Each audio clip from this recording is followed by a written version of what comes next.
The gravel crunched softly beneath Evelyn's vintage leather flats as she stepped through the tall iron gates of the Ashbourne estate, the late afternoon light painting warm gold across the ivy-covered facade. She paused for a moment to take in the grandeur of the house before her, a place she hadn't seen since she was a girl, when her grandmother used to bring her here as a quiet escape from the chaos of the world. Tonight, however, the estate belonged to someone else, or so the guests believed. The private gathering was already in full swing inside, music pulsing faintly behind the thick wooden doors, laughter spilling out into the crisp spring air. She adjusted the collar of her cream-colored vintage dress, worn not out of irony but out of affection for its simplicity, and gathered her composure. There was something unmistakably timeless about her. Her posture elegant but unassuming, her hair gathered into a low, neat bun, her makeup minimal as if she'd stepped out of a sepia photograph. She walked with the grace of someone who had never rushed to be noticed, which made her all the more invisible in a world that only celebrated noise. As she stepped into the entrance hall, heads barely turned. A group of guests stood nearby, clothed in sleek modern couture, their voices smooth with self-assurance and performative intellect. Evelyn moved quietly to the side, allowing herself to become part of the background. Someone offered her a glass of something sparkling, and she accepted with a polite nod, holding it like a fragile ornament. The room was striking in its excess. Polished wood floors, art pieces that screamed wealth without taste, chandeliers reflecting the hard white light of money. A girl with sharp cheekbones and sharper eyes glanced at Evelyn's attire and leaned into her companion's ear with a smirk. "Who invited Jane Austen's ghost?" she murmured, barely concealing the edge in her voice. The laughter that followed was quick, contained, and cruel. Evelyn heard, of course, but made no acknowledgement. She stood near the window, observing rather than engaging, her fingers tracing the delicate stem of the glass in her hand. At the far end of the room stood Caroline, the evening's hostess, young, magnetic, and surrounded by people who orbit her like moths around a flame. Evelyn recognized her immediately, even after all these years. Caroline had once been her student, bright and defiant, always questioning the relevance of poetry and ethics in a world obsessed with gain. And yet it was Caroline who had sent the invitation, handwritten weeks ago, ending with the words, "Come as you are. I'd love to catch up." Evelyn had hesitated, but eventually curiosity, or perhaps a quiet hope, had won. Now, as Caroline caught her eye from across the room, there was no recognition in her gaze. Not even a flicker. She turned away before Evelyn could smile. It began innocently, as such things often do, beneath the polished surface of laughter and champagne. One of the guests, a man in a cream linen suit with carefully tousled hair and the careless arrogance of someone raised to believe life was an inheritance, called for a break in the music. His voice carried through the room like a clink of silver on glass, sharp and demanding. "Let's do something interesting," he said, a grin tugging at the corners of his mouth, as if he'd just remembered a childhood prank he was about to replay for an amused audience. "We've had enough curated playlists and small talk. It's time for some performance." The others, already softened by wine and the comfort of their own importance, responded with laughter and curiosity. Someone turned down the music. Someone else dimmed the lights. Attention began to pool at the center of the room, like water around a drain. It was Caroline who gestured toward Evelyn. "You," she said lightly, her tone wrapped in the gauze of politeness that barely disguised its condescension. "You have that look, like you've got something profound to say. You don't talk much. That must mean you're full of meaning, no?" A ripple of laughter followed, not cruel, but not kind either. Evelyn met her eyes, still and steady, not flinching. Caroline smiled wider, mistaking silence for submission. "Come sit here," she said, motioning to the ornate wooden chair that had been placed, perhaps by accident or perhaps by some instinct, right in the middle of the room. "We're doing a game, philosophy improv. You'll be our oracle for the night. We'll ask the questions and you'll deliver the ancient wisdom." Someone added, "But first we have to bind her, for authenticity." The idea caught quickly, like fire-licking dry leaves. Silk scarves, left over from a party game earlier, were retrieved from a hall table and looped loosely around Evelyn's wrists and ankles, tying her to the arms and legs of the chair. It was theatrical more than restrictive, but the symbolism was unmistakable. A few guests raised their eyebrows, murmuring that it felt a little too much, but nobody intervened. They were lulled by the comfortable buffer of irony. "Don't worry," said the man in the linen suit, tightening a knot. "This is all in good fun. She's not actually being forced, right?" Evelyn nodded faintly, her expression unreadable. "Exactly. She's part of the performance. It's interactive art." Someone dimmed the lights further, casting elongated shadows across the parquet floor. The circle of guests grew tighter around Evelyn, their faces flushed with alcohol and performance. The first question came quickly, tossed like a coin into a fountain. "Do you believe in love?" asked a young woman with glossy lips and a voice trained for sarcasm. "Or is it just evolutionary manipulation, Professor?" More laughter. Another voice. "Have you ever actually been with anyone? Or are you married to the Oxford English Dictionary?" And another. "What's your biggest regret, other than that dress?" The questions weren't meant to be answered. They were provocations, masks of curiosity stretched over derision. But Evelyn answered nonetheless. Softly. Simply. "Love," she said, "is not an idea. It is the act of remaining when leaving would be easier." Her voice didn't tremble. It wasn't loud, but it cut through the noise like a thin blade through silk. The room paused for a breath. Then someone clapped mockingly. "Oh, that's good. Someone write that down and embroider it on a pillow." More laughter, sharper this time. It wasn't just a game anymore. It had tipped into something else, something darker. Perhaps it was the contrast between her grace and their ridicule that provoked them. Or perhaps her calm made them uneasy, reminded them of something in themselves they had long discarded. Caroline leaned forward, her smile thinner now. "You don't speak like someone who belongs here," she said, almost kindly. "You speak like someone who wandered in by accident, thinking this was a reading group for the elderly. But this isn't a library, darling. This is real life." Evelyn turned her head slowly, scanning the ring of faces around her. None of them looked away. She said, "Real life is not measured by noise. It's measured by what remains in silence." Another beat of stillness. Then Tom, one of Caroline's friends, a man with expensive shoes and a penchant for late-night opinions, raised his glass and tilted his head. "All right then, mystery girl, let's get personal. Have you ever been wanted?" The room went very quiet. "I mean," he continued, grinning, "really wanted, desired. Or are you just admired from a distance by sad men in bookstores?" The laughter that followed was hesitant, tinged with discomfort. This wasn't funny anymore, not really, but no one wanted to be the one to say it. Evelyn didn't look away. She answered, "I have been seen by eyes that do not blink in shame. That's more than I can say for anyone here tonight." It wasn't a retort. It was a statement. A quiet bell tolling in a chapel no one had visited in years. The room fell silent for a long moment, and then Caroline clapped her hands with forced cheer. "Let's have a drink break," she said. "Our oracle needs a moment to rest her wisdom." People dispersed in small clusters, murmuring and trying not to meet each other's eyes, but Evelyn remained where she was, still bound, still upright. She looked out over the room, and though her body was motionless, her presence had expanded. She didn't say another word. She didn't need to. The silence she left behind said everything.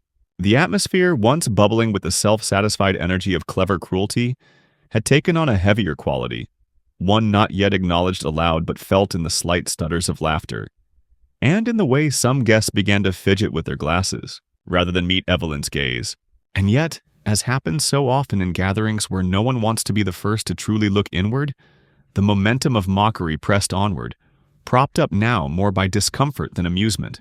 Caroline returned to the center of the room with a refill of her drink, the liquid catching the chandelier light in fleeting flashes of gold. She stood over Evelyn for a moment, studying her the way one might regard a painting that refuses to match the color scheme of a room. Then, with a smile that had grown taut around the edges, she spoke loud enough for everyone to hear. "You know," she began, swaying slightly, "you're really rather mesmerizing, Evelyn. That whole still and wise thing you've got going on. It's like performance art. But I think it's time to raise the stakes a little. This oracle act has been Charming, but let's see what happens when we strip the role away and get to the core. There was a pause, not of anticipation, but of uncertainty. One of the younger guests, a woman in a cobalt dress, chuckled nervously and added, "Maybe we should let her go now. I mean, we get the point. It was just a game, right?" Caroline waved a dismissive hand without turning. "Oh, don't be such a bore. Evelyn can speak for herself if she's uncomfortable. She hasn't exactly been shy." Another guest chimed in, this time with the energetic cruelty of someone desperate to keep the room amused. "Let's ask her real questions then. Things that matter. We'll call it the reckoning." A smattering of laughter greeted the term, and before anyone could object, the circle was reformed. The lights, once again dimmed, cast deep shadows across Evelyn's features, hollowing her cheekbones, sharpening the line of her jaw. The scarf ties had slipped slightly, and no one bothered to adjust them anymore. What kept her there now wasn't silk, but choice. The questions came harder this time, less theatrical, more revealing of the people asking them than of the woman answering. "What do you do, really?" one man asked, his voice a little too loud, the corners of his mouth tense. "Do you have a real job, or is drifting through antique shops your full-time calling?" Evelyn answered calmly, "I preserve words, stories, the ones the world forgets until it needs them again." He blinked, taken aback, then scoffed as if her dignity made him ridiculous by comparison. "Are you married?" Another voice rang out, this time from a man leaning against the piano, swirling his drink as though conjuring something from its depths. "Do you have children? Or are you one of those noble loners who says love is a distraction?" Evelyn responded, "I have known love in forms you've never been taught to name. Not all of them end in photographs above fireplaces." That answer landed like a stone in a still pond. Ripples spread silently. Caroline, now visibly irritated, stepped in. Her charm had given way to something sharper, a brittle pride fighting not to show its fractures. "Okay, Oracle," she said, mock formal. "Let's make this simpler. What is the worst thing you've ever done?" The silence that followed was heavy with voyeurism. Someone shifted on a velvet chaise. Evelyn tilted her head slightly. "I left someone I loved behind because I believed they deserved someone louder. I mistook volume for worth." Her voice remained composed, but something in it shifted, almost imperceptibly. A thread of past ache, wound tight and sealed beneath practiced calm, had trembled for just a second. Tom, who had grown bolder with each round, grinned as though sensing a crack in the stone. "Sounds like guilt. Do you carry that with you everywhere, or just to parties like this?" A few people laughed, though more out of nervous habit than agreement. Evelyn looked at him with a softness that unsettled, as if she could see a version of him he had long forgotten. "Do you ask that question because you're afraid someone sees what you carry?" He opened his mouth to speak, then closed it and turned away with a short, bitter laugh. Someone else tried to lighten the air. "She's better at this than we are," they joked. "Maybe we should hire her for parties." The laughter came half-hearted, faltering. There was an undeniable shift in the room's temperature. And yet the performance must go on, at least in the eyes of those who no longer knew how to stop pretending. Caroline, whose patience had been thinning for some time, now approached Evelyn directly, lowering herself until they were nearly eye to eye. Her tone was more deliberate, edged with something colder. "Tell me then," she said quietly, though everyone could hear. "If you're so wise, so composed, so perfectly unshakable, why did you come tonight? You don't belong here. You don't speak our language, you don't wear our armor. What were you hoping to prove?" Evelyn's answer came not with drama or emphasis, but with the steady cadence of someone speaking truth without need for applause. "I came because you asked. Because once you were someone who sought beauty in thought, not in spectacle. I hoped you might still be. But perhaps this room is just a mirror, and none of you like what you see in me because it reflects something you buried." The silence that followed wasn't immediate. It moved slowly through the room, extinguishing small talk and banter like wind, across candles. No one quite knew what to say, and the feeling was unfamiliar. They had mastered irony, spectacle, charm, but not depth, not honesty. Evelyn sat still, as she had from the beginning, the loose scarves no longer binding her, her body motionless not from restraint, but from choice. Around her, the world had grown quiet, unsure of its next move. And then Caroline stood abruptly, knocking back the rest of her drink and gesturing vaguely toward the music. "Enough," she said, her voice unsteady, though she smiled tightly. "This has been enlightening. Let's all breathe. This was just a game. Thank you, Evelyn, for being such a gracious participant." The room exhaled as one, grateful for the out, though no one met each other's eyes. The music rose again, too loud, too fast, a desperate distraction. Evelyn remained where she was, watching. The game had shifted, though they didn't know it yet. The reckoning they had staged had not exposed her but themselves, and there would be no forgetting it. The music returned in a rush of sound, artificial and misplaced, clashing with the lingering stillness that Evelyn had left in her wake. It filled the room like perfume poured too heavily, trying to cover what could no longer be hidden. Conversations resumed, but they stumbled, tripping over the weight of what had just passed. The energy had shifted imperceptibly but definitively, and though no one would dare name it out loud, they all felt the same thing. An aftertaste, a tension in the air that refused to lift. Evelyn had not moved. She sat calmly, the scarf now slipped entirely from one wrist and trailing down the side of the chair like the ribbon of a forgotten gift. She was no longer the focus of attention, not because people had dismissed her, but because they didn't know how to include her anymore. She didn't fit into the architecture of their evening. She had outgrown the role they tried to assign, and now she sat in quiet defiance of their assumptions. Caroline, meanwhile, had disappeared into the far wing of the house under the guise of taking a call. In truth, she had fled the room because the heat of her own embarrassment had become unbearable. She paced a narrow hallway lined with modern art, her fingers nervously tracing the sharp edge of a geometric sculpture she barely noticed. Her thoughts flickered chaotically. She had invited Evelyn on a whim, perhaps out of some nostalgic impulse, perhaps to prove to herself that she could be generous, open, even charitable. She had expected someone meeker, someone grateful for the inclusion, not this still, unyielding presence who refused to play the part assigned to her. Worse than that, Evelyn had not embarrassed herself. She had somehow exposed everyone else, and with so little effort. It was infuriating. It was humiliating. Back in the main room, a few guests continued to steal glances at Evelyn, their expressions unreadable. Tom had wandered to the bar and was now making a performance of drinking alone, though his movements lacked conviction. The others spoke in lowered voices, the easy rhythm of social confidence now frayed at the edges. Eventually, a tall woman in a crimson dress approached Evelyn. Her name was Simone. Older than most of the group, elegant in a way that didn't try too hard, her face expressive but reserved. She knelt beside Evelyn's chair and spoke softly, her words careful.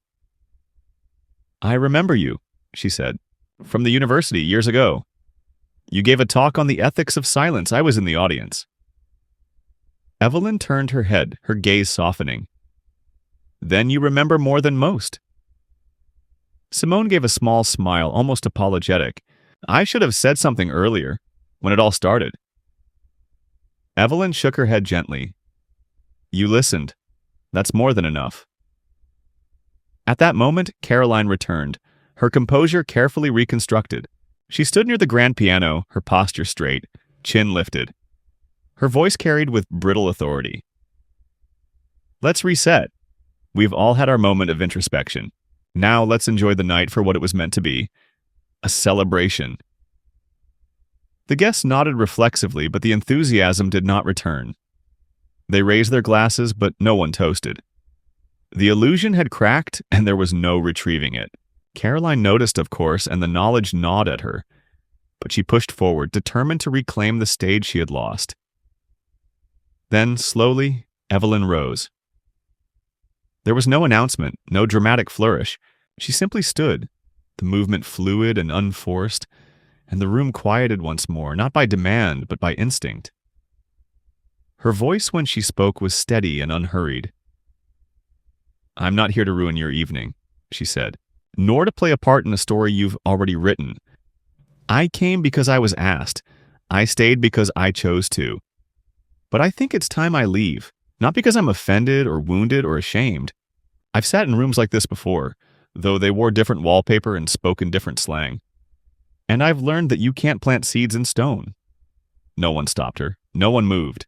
She crossed the room without hurry, her presence creating a quiet wake that followed her to the door. As she reached it, Caroline called out, a final act of grasping. "You speak in riddles," she said, her voice hard, brittle like glass stretched too thin. "You never answer anything directly." Evelyn turned just once. "That's because I'm not here to explain myself. I'm here to remember who I am." With that, she stepped through the door and was gone, her exit as understated as her entrance, but infinitely more powerful.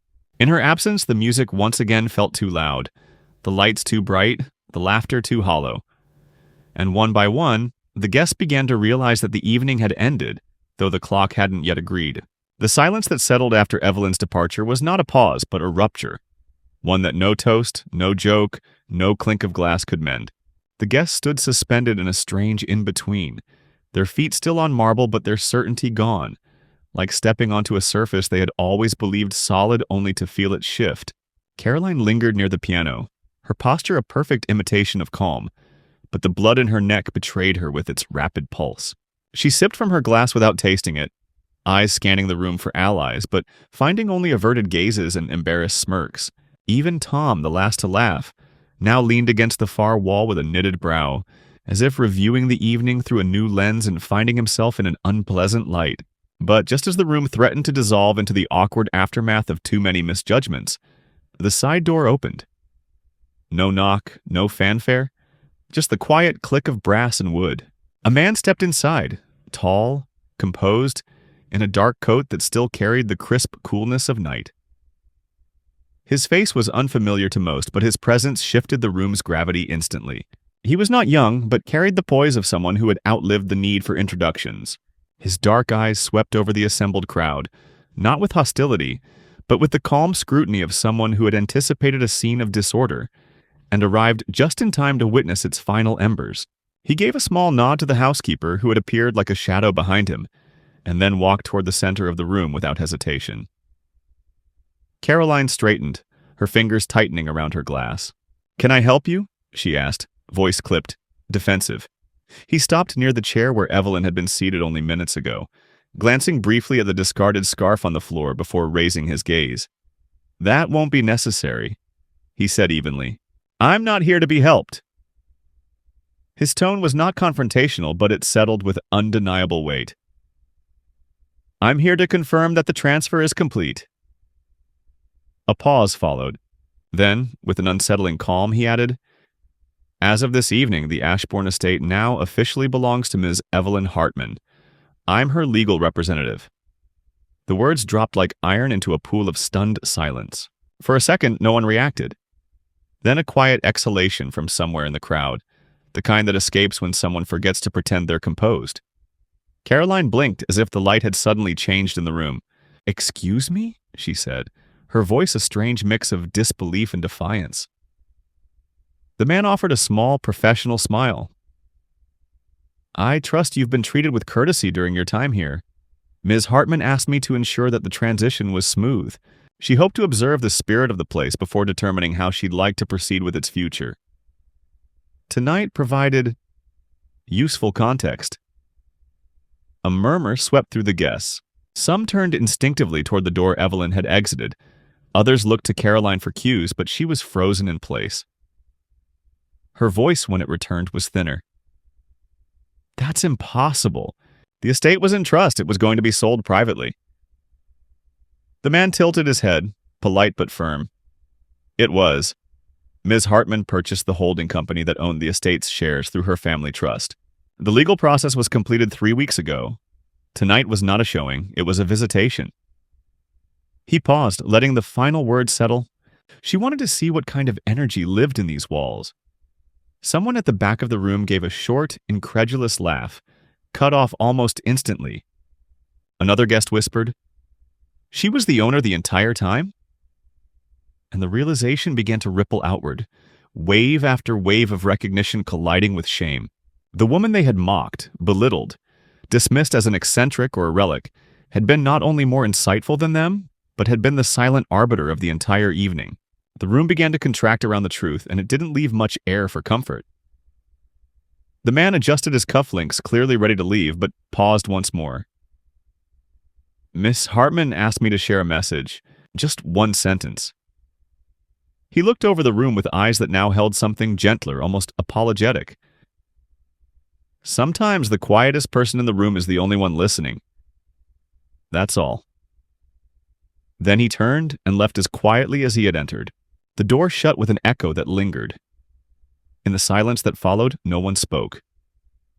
Caroline stood like a figure carved from wax, staring at the chair where Evelyn had sat. Around her, the party had ceased to exist. No one touched their drinks. The music, still faintly playing through the speakers, felt distant and absurd, like the remnants of a dream trying to play itself out long after waking. One guest, Simone, stepped forward and gently lifted the scarf from the floor. She folded it neatly and placed it on the back of the chair, her movements reverent, as though tending to a shrine. No one stopped her. No one dared. Caroline moved at last, slowly, walking toward the fireplace where a painting of the estate's former matriarch hung in oil and solemn color. She stared up at it, her reflection faintly visible in the glass. For a moment she seemed smaller, diminished not by scandal, but by something worse. Recognition. She whispered, barely audible. She was never trying to impress us. And in that admission, the final pieces fell into place. The night was over, not because the guests had grown bored or the wine had run dry, but because they had been seen, truly seen, by someone who had given them every chance to show grace and had watched them squander it. And in her absence, they finally understood what presence truly meant. The hours that followed unfolded in slow, echoing quiet. Not because the party had officially ended. No announcement was made, no lights turned off, no final toast given, but because everyone understood instinctively that something irreversible had taken place. The air had changed. The house, once a monument to curated elegance and soft-spoken entitlement, now felt like a stage that had been abruptly stripped of its set pieces. The glamour no longer shimmered, it hung like an empty costume. People drifted in small groups, speaking in hushed tones, throwing glances toward the door as if half expecting Evelyn to reappear. Not to accuse, not to gloat, but simply to affirm that she had in fact been real, that the quiet woman in the vintage. Dress had not been a test, or a mirror, or an illusion. But she did not return. And in that absence, her presence grew even louder. Caroline sat alone now, curled in one of the deep leather armchairs by the fireplace, a nearly full glass of wine untouched beside her. Her posture, once immaculate and razor-sharp with control, had softened into something inward, almost childlike, as though she were seeking some version of safety that no longer existed in this place. She stared into the flames without seeing them, her thoughts chasing themselves through a loop of memory, defense, and dawning understanding. Around her, the remaining guests had begun to trickle out. No one said goodbye. There were no kisses on cheeks, no promises of lunch next week. Only nods, awkward half-smiles, and the muted shuffle of designer heels on parquet floors. Simone was the last to remain. She approached Caroline with a slow grace, her coat folded over her arm, her earrings catching the firelight. She did not sit, nor did she speak immediately. When she finally did, her voice was low, almost reluctant. "You know," she said, "you'll be remembered for this night. Not for the party, or the wine, or the guest list, but for what was revealed here." Caroline flinched slightly as though the words were physical. "I didn't know," she murmured. "I didn't recognize her." Simone tilted her head. "But that's the point, isn't it? You weren't meant to recognize her by status. You were meant to recognize her by character." Caroline turned toward her, something raw flickering in her expression. Defiance, grief, guilt, all tangled together. "Do you think she planned this? That she came to humiliate us?"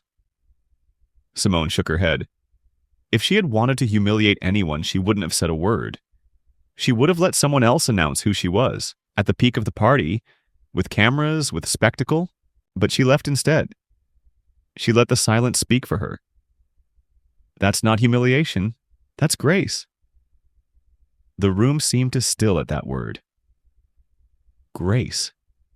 A word rarely used, even more rarely embodied. Caroline looked down at her hands clasped tightly in her lap. She taught me once, she said quietly, almost to herself. Back when I was just a girl in the second row. She told us that dignity isn't what we project. It's what we choose when no one's watching. Her voice caught slightly, then steadied. I repeated that phrase once at a dinner in Paris and took credit for it. No one knew. Simone gave a small, sad smile. Now they will. A log shifted in the fire, sending a soft burst of sparks upward, and for a moment the two women sat in silence. One standing, one seated, both marked now by a kind of clarity that left no space for denial. Outside the tall windows, the night deepened, the trees standing like sentinels against the sky, still and tall. The estate, no longer theirs, though it had never truly been, felt different now, reclaimed by something deeper than ownership. It had become a place of memory, of consequence. Simone turned to go. At the door she paused, glancing once more at the chair in the center of the room, still positioned as it had been, its back straight, its surface untouched since Evelyn had risen from it.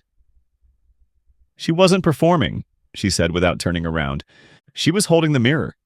We just didn't want to look. Then she left, her footsteps the last sound before the house exhaled into stillness.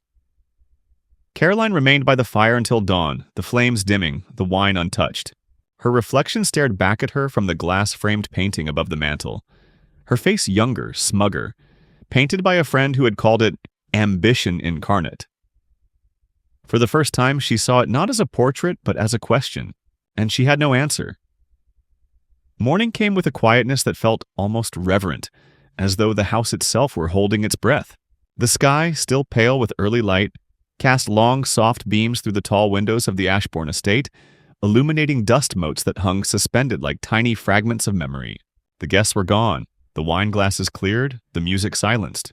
The only evidence of the previous night's gathering was the single chair in the center of the room, and a folded piece of ivory paper resting on its seat, left with quiet deliberation. The staff found it during the first pass through the drawing room, but none of them dared touch it. It was addressed simply, in elegant cursive, for those who remained.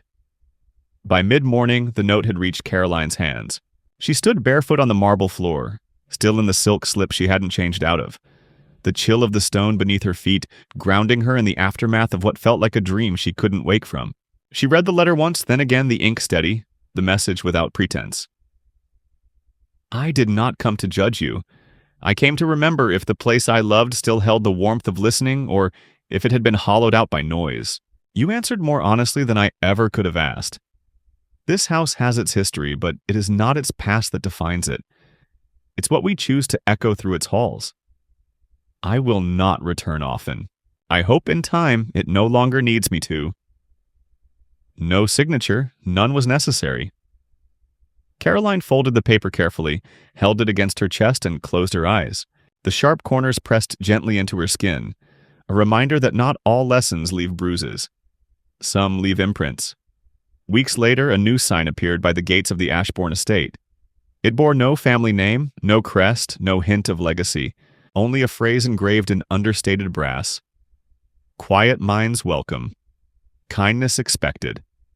Visitors came, not for galas or recognition, but for conversations that unfolded slowly without spectacle. The chair remained in the drawing room, not as decor, but as memory. And sometimes, late in the evening, Caroline would sit there, not to be seen, but to listen. Because now she finally understood what silence was meant to hold.